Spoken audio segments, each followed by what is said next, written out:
జై శ్రీరామ్, జై భారత్. నా హిందూ సోదరులందరూ కూడా జై శ్రీరామ్.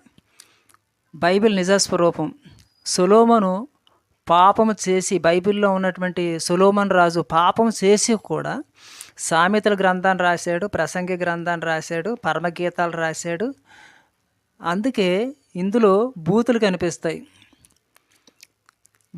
బైబిల్ దేవుడు యెహోవా ఇశ్రాయేల్ దేశానికి, ఇశ్రాయేల్ మీద రాజును చేశాడు.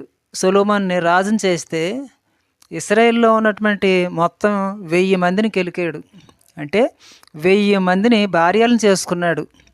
ఎంత కామంతో నిండిపోయాడంటే 1000 మందిని భార్యలను చేశాడు. ఇశ్రాయేల్ దేశంలో 1000 మందిని ఆయన రాజ్యం చేసేటప్పుడు రాణులుగా, ఉపపత్నులుగా ఉంచుకున్నాడు కదా. ప్రపంచ రాజ్యాల్లోని ఏ రాజు కూడా ఇంత కామం కలిగి లేడు. ఇంతమంది భార్యలను ఎవరు కూడా చేసుకోలేదు. కనుక బైబిల్ దేవుడు నియమించినటువంటి సొలొమోను రాజు ఇశ్రాయేల్ దేశంలోని రాజుగా ఉండి కదా రాజ్యాలను పాలించినట్టుగా బైబిల్ చెప్తూ ఉంటుంది.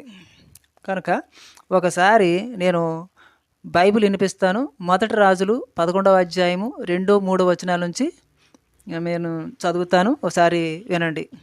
మొదటి రాజులు 11వ అధ్యాయము 3వ వచనం నుంచి. అయితే రాజైన సొలొమోను ఫరో కుమార్తెను గాక ఆ జనుల్లో ఇంకా అనేక మంది పరా స్త్రీలను మోహించి, చూడండి మోహించాడంట, అంటే కనపడిన దానిల్లా ఉంచేసుకుంటున్నాడు. ఆయన కనపడిన దానిల్లా ఉంచేసుకుంటున్నాడు.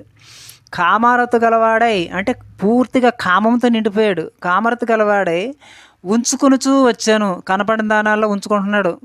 మెడలోని భార్య అని ఒక లైసెన్స్ చేసేస్తున్నాడు. అతనికి 700 మంది రాజకుమార్తెలైన భార్యలను, 700 మంది రాజుల యొక్క కుమార్తెలను వివాహం చేసుకున్నాడట. 700 మంది భార్యలు, 300 మంది ఉపపత్నులను కలిగి ఉండెను.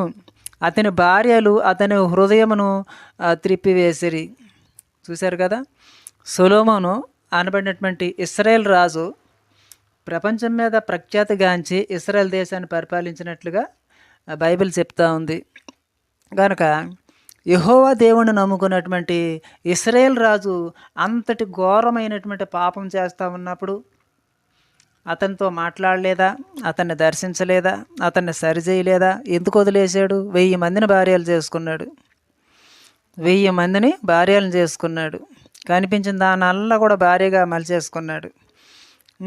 అతడు ఇశ్రాయేల్ ప్రజలకి న్యాయం చేయవలసింది ఉండి అతనే పాపం చేస్తూ వచ్చాడు. అందుకే